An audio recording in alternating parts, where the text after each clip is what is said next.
The latest tech, People love iPhone, and it's an important part of our daily lives.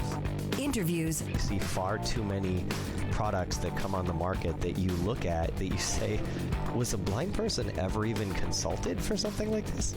accessibility, The most interesting thing over the last couple of years is the emphasis on gaming and accessibility. This is Double Tap TV.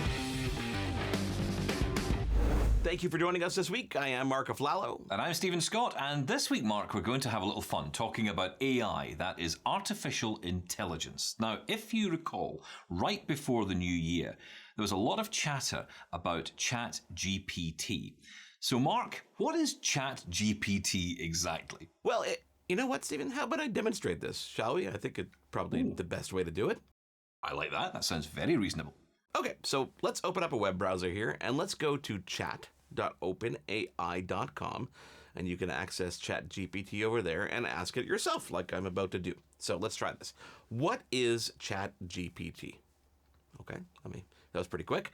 Let me read it out. ChatGPT is a large language model developed by OpenAI. It is trained on a massive dataset of human conversational text and is able to generate human-like responses to a wide range of text-based prompts. It can be used for a variety of natural language processing tasks, such as language translation, text summarization, and question answering. I like that. That's pretty good. Okay, that's lovely, but what does that mean in plain English?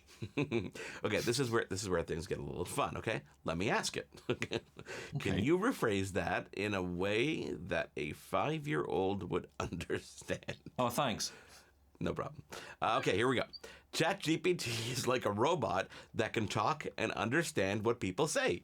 It can help people write stories, talk to other people, and answer questions like a real person would. It is very smart and knows a lot of words and phrases to make it seem like it's a real person.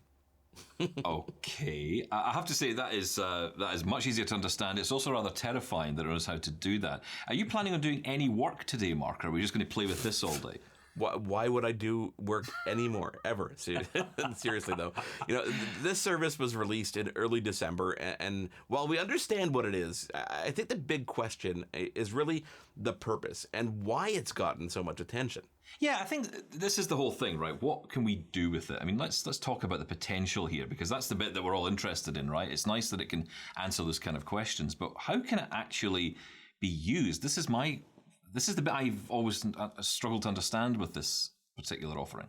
Well, we're seeing a lot of, apps being developed using the API and using things to automate tasks, whether it's like developing code or writing code. I saw a great example on YouTube about somebody automating their YouTube videos. So when the YouTube video is posted, they took the transcript automatically, and ChatGPT shortened the transcript, like a full 20-minute video transcript, into a tweet. So it knew contextually that a tweet is 280 character limit. And when he said create the tweet, it actually included hashtags. So it Wow. knew contextually when it said create a tweet that it should include hashtags and it should shorten it and fit all that into the allocated space. That's just literally scraping the surface of what this technology can do. The other little known fact, or depending on what article you read, is that ChatGPT is limited in its knowledge. Okay, so its brain was cut off in 2021. So if you ask it things like, "Who is Stephen Scott from Double Tap TV?" it will give you an answer, but it's going to give you an answer based on data that's online or available to it prior to 2021. And the reason is because they don't want to overload it with data, but that's already too far gone. This has been completely, blown over the top in terms of being overloaded. But it's also for safety and security purposes. They're not sure how people are going to use it. So as we discover it, they are putting various limitations on it, and it's constantly evolving as well. Okay, that's interesting. But okay, let's personalize this a bit. How could we use this in what we do? Okay, well, let me ask ChatGPT what it can be used for. I don't just think gonna ask the computer. It may not be contextual in terms of what we're doing right here, but let's ask it what it can be used for. Okay, so here, what can ChatGPT be used for? Okay, having a conversation with a person, like a chatbot generating text, like writing a story or an article. Okay, translating text from one language to another. I like that. Answering questions you might have. Oh, that's an obvious one. Summarizing long articles and many more. Okay, Here's a good example, Stephen. We did a show recently about the app Can You See Me, okay? And like every show we do, we get it captioned and we get it transcribed. So I can take the transcription, I can copy it here, and I can paste it into ChatGPT and ask it to write me a summary of the show. So let's do that here. Okay, enter. The episode of Double Tap TV discusses a software developed by blind software developer Ben Mustill-Rose called Can You See Me? The app helps blind people make sure their faces are in frame during video calls like Zoom or Teams. The app uses device computer vision to provide a live feed of what the webcam sees and gives user feedback on their position. The app also has instructions and a simple interface for users to easily understand and use it. So it takes an entire transcript of a 22-minute episode, and it basically reads it and computes it. This honestly reminds me of the movie Short Circuit, where a robot was struck by lightning and suddenly has a life. Yes. He's alive. Number 5 is alive. And he just starts inputting data. He's going through books like really, really fast. And the more information he has, the more he learns. It's like a child on some kind of steroids. And I think that's the point, though, right? Because you said that the data essentially is up to 2021, but you're able to add data to that. So, for example, in this case, we took the transcript of that particular TV show, you add that to ChatGPT, and it can then ingest that and work off it, which is incredible. Of course, this is just the beginning, right? I mean, imagine this technology suddenly linked to my smart speaker or a digital assistant like Siri. Suddenly that context becomes relevant, and the quality of what is generated is just so much better. Yeah, I mean, I want to dive deeper into AI itself, Stephen. We've got someone standing by who can perhaps help shed some light on some of the use cases and the future of it. So let's take a quick break. Stick around. This is Double Tap TV. You're watching Double Tap TV. Get involved. Follow us at Double Tap On Air or email us feedback@doubletaponair.com. Double Tap TV will be right back. You're watching Double Tap TV. We're back on Double Tap TV, and Mark, we have a guest coming to us all the way from Seattle today. That is right, Stephen. We're available anywhere through the power of YouTube these days. Joining us now is Ari Grant, a consultant in all things artificial intelligence. Ari, thanks so much for joining us here on Double Tap TV. Tell us a little bit about yourself and how you got into the field of artificial intelligence. Originally, I got my start in AI through a combination of my passions for math, computer science, and problem solving. In college, I studied the subjects and eventually went on to get my graduate degree in AI. After the degree, I started working in the industry and have been here ever since. Now, there's no surprise that everyone is getting excited by AI and the prospect of what it can enable. What is the most exciting project that you've worked on in the AI industry? Oh, I guess the most exciting project I worked on was developing an AI-powered personal assistant for a major tech company. It was exciting to see how our tech could improve people's daily lives and make their tasks more convenient for them. Ari, you're clearly an expert in this field. Tell us how you see AI impacting various industries in the near future. AI really has the potential to revolutionize a lot of industries, especially in the near future.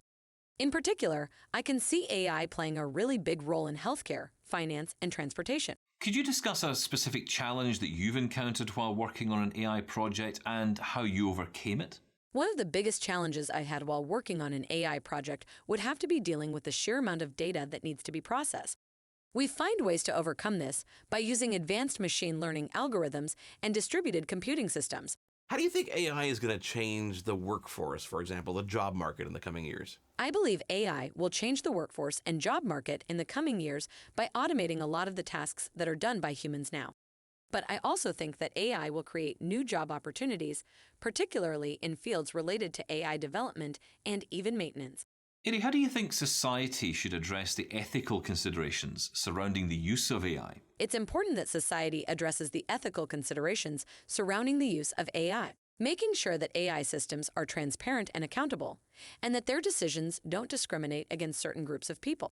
One of the things with AI is how do you stay current, with all the advancements and the new developments in technology in that industry itself? How do you stay current? I try and stay current with advancements and new developments in the AI industry.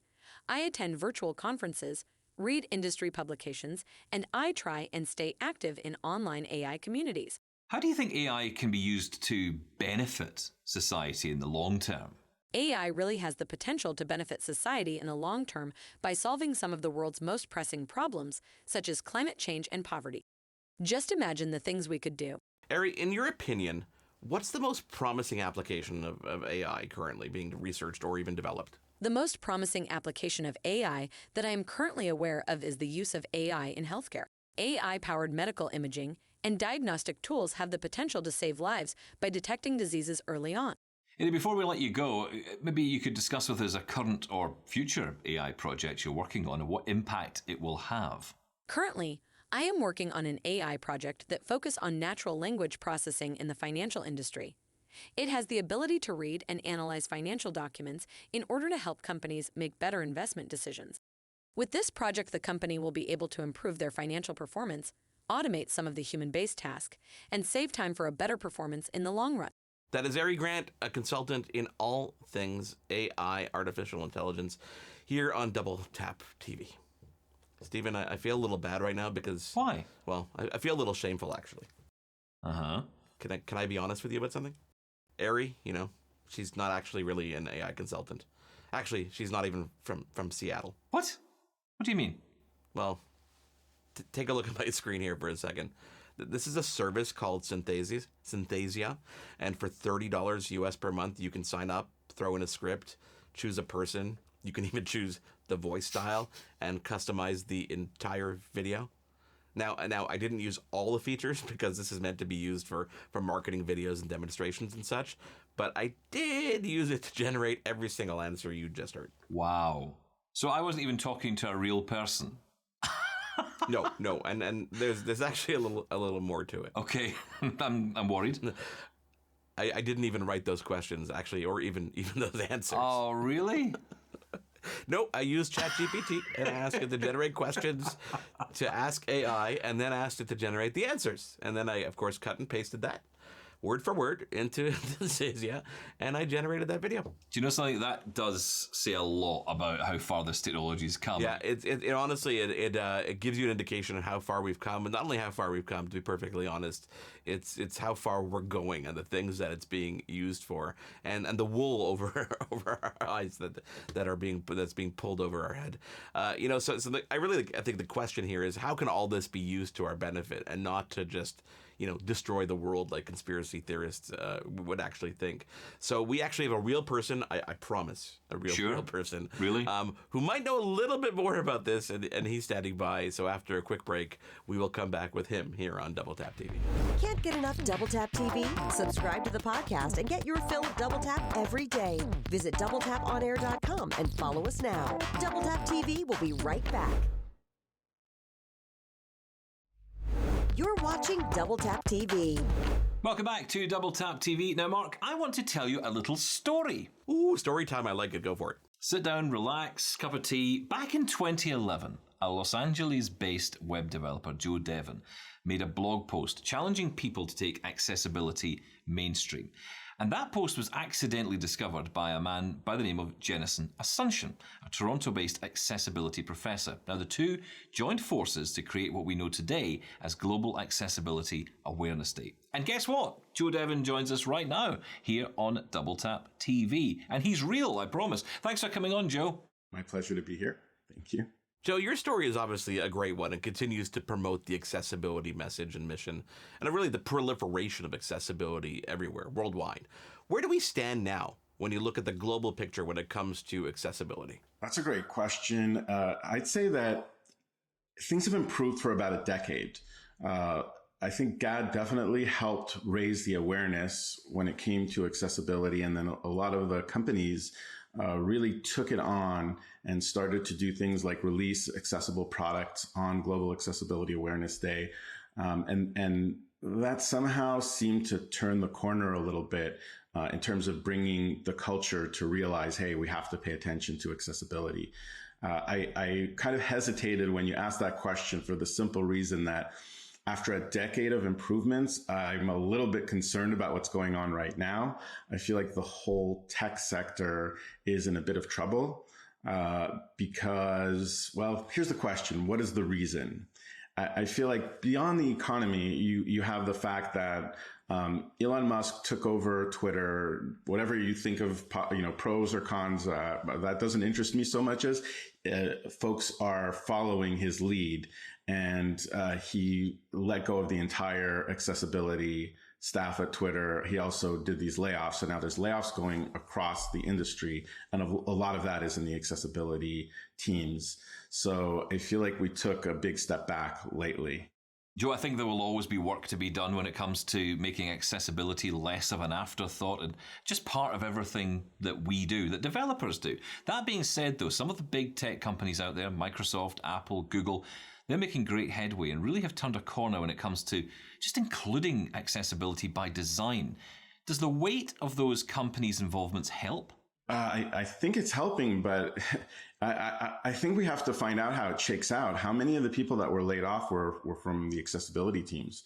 I know that some of the less high tech companies have definitely been laying off accessibility teams. I just don't know. Did that happen at Google or Microsoft? I guess they just had a layoff. I'm not sure. I haven't seen that yet, but. I mean, the proof is in the pudding. I honestly don't know. I think this is the year where we'll see how serious folks are. Joe, I don't know if you caught it, but before you came on, we did a little demo, or let's call it a good practical joke. We interviewed a fake person about AI, something I had completely written by ChatGPT for me, and then I cut and pasted those questions and answers into a service called Synthesia, and I took those answers. They animate them to a computer-generated person who spoke in what some might call an extremely natural language. But it's not 100% perfect yet. But it is getting really close, and lots of companies are working on making that even better. How do you think AI and services like ChatGPT or even Synthesia can help the accessibility mission? It can help and it can hurt. Hopefully it'll do more of the helping. And I can go into various examples, but maybe the best one is the AI code assistance. So you've got GitHub Copilot, which sits together with the developer as they're coding, and it just writes huge chunks of code for them. And Andrej Karpathy, I probably mispronounced his first name, is headed up AI for Tesla. He's one of the best programmers out there right now. And he said that 80% of the code that he writes is really written by Copilot, and that it speeds him up considerably. It's just way faster. And now he doesn't see himself as a coder so much as a prompt engineer. So you hear that and you're like, wow, this is massive. But then you have the other side of the equation. I played with it to try and understand how accessible the code it would spit out is. And it wasn't. It would have been easy for the little bit because I just did HTML. I didn't make it super complicated, and it did not spit out accessible HTML unless I said, give me accessible code. Like I put in the comment, make it accessible. And then it was better. And what I see with both ChatGPT, with these coding assistants, and a lot of the AI that's coming out, it's amazing because you're getting the computer to speak to you like another human, right? So if I'm asking you a question, you can answer me a question. There was a blog post by Stephen Wolfram that pointed out, if you ask ChatGPT the distance between two cities, it'll give you the wrong answer. It'll come close, just like if I ask you between any two cities, you probably won't get that decimal point right. But if you're going to a search engine, you want it right. And it's the same with a coding assistant. You have an average coder, not an excellent coder. And they'll need to change that and get it to be high quality coder that pushes out accessible code. Then it will have a massive impact. But until we reach that stage, at least for that product, it'll make it worse. Now, Global Accessibility Awareness Day, which you co-founded, is back on May 20th worldwide. What kind of programs and celebrations do you have in store? So it's actually, this year it's May 18. It's the third Thursday every year. So we just try to make it easy for people to do planning so they know they just need to look at that third Thursday. And it's really the community. This has been a grassroots movement right from day one. We had 16 cities in the very first year. Now it's on every single continent. There's hundreds and hundreds of events. we're just trying to keep up. So I believe I'm doing something for Disability In, several universities. Just stay tuned. There's a ton that's gonna come around the corner. Joe Devon, co-founder of Global Accessibility Awareness Day. Thank you so much for being here on Double Tap TV, Joe. Thank you very much. I really enjoyed it. Well, it's been a very interesting episode, Mark. I am rather terrified, not so much of the capability of AIRI, but the fact that we may indeed become AIRI by next week if we're not careful. Let's not get too complacent here, because I have a feeling that the bosses at AMI TV might be thinking, can we replace these guys with a robot? Oh, I hope they didn't get that vibe out of it. I might have to cut some of that out. Well, you know what, Stephen? Thank you, of course, for being here, and of course, behalf of our real guests, Joe Devon, and our fake guest, Ari Grant, and of course, our real Stephen Scott. I am Marc Aflalo. We'll be back with you again next week on Double Tap TV. Thanks for watching Double Tap. Send us your feedback to feedback@doubletaponair.com. Leave us a voicemail at 1-877-803-4567. Hosted by Marc Aflalo in Montreal and Stephen Scott in Glasgow. Producer Marc Aflalo. Editing and graphics Jordan Steves. Voiceover Anna Vicino. Social media Wendy Kaufman. Integrated Described Video Specialist M. Williams. Supervising Producer Michelle Dudas. Manager Programming AMI TV Lizanne Gagne. Director Content Development and Production Karen Nye. VP Content Development and Operations John Melville. President and CEO David Arrington. Copyright 2023 Accessible Media Inc. An AMI original production.